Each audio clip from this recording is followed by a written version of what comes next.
কৃষ্ণপ্রেমী গুণী শ্রোতাজনেরা, এই জগৎ নিত্য নিবৃত্ত, তাই তার ত্যাগ হয়, এবং পরমাত্মা নিত্যপ্রাপ্ত, তাই তার অনুসন্ধান করা হয়। নির্মাণ এবং অনুসন্ধান উভয়ের মধ্যে অনেক পার্থক্য। নির্মাণ তারই করা হয় যা আগে ছিল না, এবং অনুসন্ধান তারই হয় যা আগে থেকেই বিদ্যমান।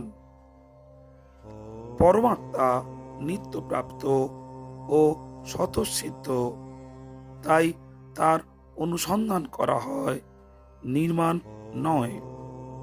সাধক যখন পরমাত্মার সত্তা স্বীকার করেন, তখন তাকে অনুসন্ধান করা হয়। অনুসন্ধান দুই প্রকারের। এক, যেমন গলার হার কোথাও রেখে ভুলে গিয়ে নানা স্থানে আমরা সেটি খুঁজে বেড়াই। আর দ্বিতীয়, হার গলাতেই আছে, অথচ দেখতে না পেয়ে আমরা মনে করি সেটি হারিয়ে গেছে, তাই খুঁজতে থাকি। পরমাত্মা গলায় থাকা হাড়ির খোঁজার মতো।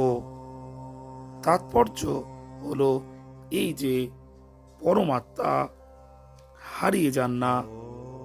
জগৎ সংসারের দিকে দৃষ্টি থাকায় আমাদের দৃষ্টি পরমাত্মার দিকে যায় না।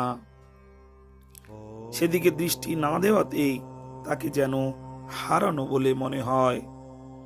গুণী শ্রোতাজনেরা, পরমাত্মা কখনো অপ্রাপ্ত হননি, এবং তার অপ্রাপ্ত হওয়া সম্ভব নয়। তিনি অপ্রাপ্ত হননি, বরং তাকে বিস্মৃত হয়েছি, তার থেকে বিমুখ হয়েছি, তার অপ্রাপ্তির ভ্রম হয়েছে। পরমাত্মাকে অনুসন্ধান করার উপায় হল অপ্রাপ্ত সংসারকে ত্যাগ করা, অর্থাৎ তার সঙ্গে সম্পর্ক বিচ্ছিন্ন করা, তাকে অস্বীকার করা। সুতরাং সংসারের ত্যাগের মধ্যেই পরমাত্মার অনুসন্ধান নিহিত।